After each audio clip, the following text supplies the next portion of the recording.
너희는 결코 죽지 아니하리라. 오히려 너희 눈이 밝아져서 하나님과 같이 되리라고 하는 사탄의 말을 들었기 때문에 결국은 저들은 불순종하고 죄를 범해서 죽었고 마귀의 종로로 타다가 지옥불에 들어가 영원히 멸망할 존재가 되어버렸다고 하는 것입니다. 인간의 운명이 바뀐 것입니다. 그런데 하나님에게서 떨어진 인간은 그 죄 문제를 해결할 능력이 없다는 것입니다. 그래서 우리는 하나님을 만나야 하고 하나님의 말씀을 들어야 합니다. 그 백성에게 맨 처음 요구하신 것이 한 가지입니다. 성막을 짓고 그리고 그곳에서 하나님을 예배하라는 것이었습니다. 죄인인 인간이 거룩하신 하나님을 만나면 죽었습니다. 그래서 우리를 사랑하신 하나님께서 죄인인 우리 인간을 만나주시고 용서하시고 축복하시고 살려주셔서 그들과 함께 하시기 위해서 고안해 내신 것이 뭐예요? 성막이고 제사였습니다. 오늘 하나님께서 저들에게 주신 사명은 그러니까 다른 게 아니었어요. 그 백성을 만나주시는 성막을 그곳에서 뭐하고? 짓고 그리고 그곳에서 하나님을 뭐하고? 예배드릴 뿐만 아니라 세상 모든 사람들을 데리고 와서 그 말씀을 듣게 하는 것이었습니다.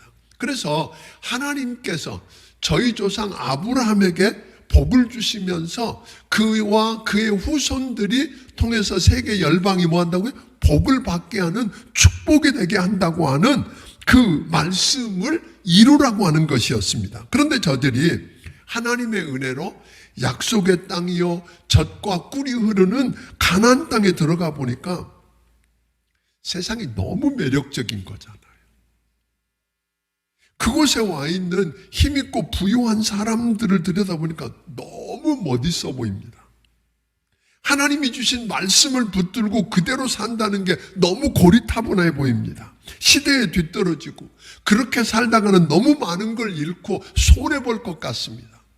왕따 될 것 같습니다. 그래서 하나님의 말씀을 듣고 그 말씀을 붙들고 치열하게 씨름하며 살아보았더니 하나님이 나를 통해서 이런 일을 이렇게 하셨다고 이야기하는 것보다는 세상 말 듣고 저들 흉내내고 그리고 저들처럼 사는 일에 몰두하기 시작하는 겁니다. 하늘을 보좌 삼고 땅을 발판으로 삼을 만한 그 크신 하나님, 그리고 온 세상을 다 지으신 크고 놀라우신 하나님이 원하시는 게 무슨 크고 화려한 대단한 성전을 요구한 것 아니었습니다.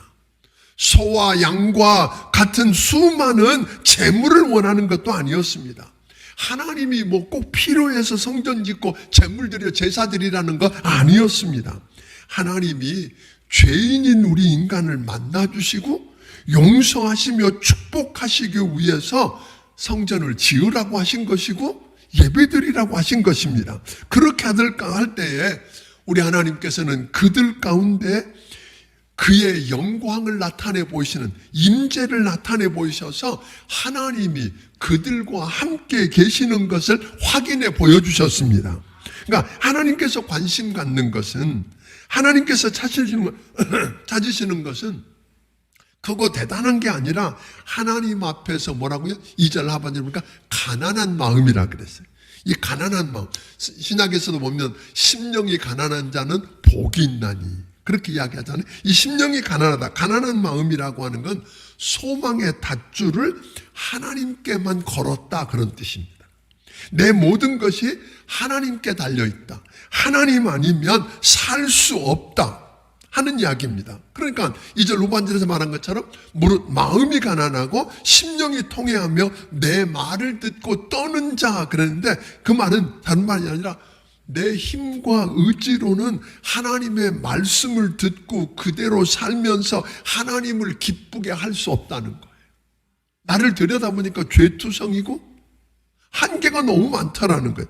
그래서 하나님 앞에서 두렵고 떨리는 심정으로 서는 그 사람들을 하나님이 돌보시고 책임져 주시겠다 하고 이야기를 하는 것입니다. 주신 축복을 누리는 것으로 끝나는 게 아니라 나 때문에 또 다른 사람이 내가 찾아온 그 성전에 찾아와서 내가 만난 하나님을 만나고 내가 들은 그 말씀을 듣고 그 하나님을 예배하며 살게 할 때입니다. 그래서 축복의 통로가 되는 것입니다.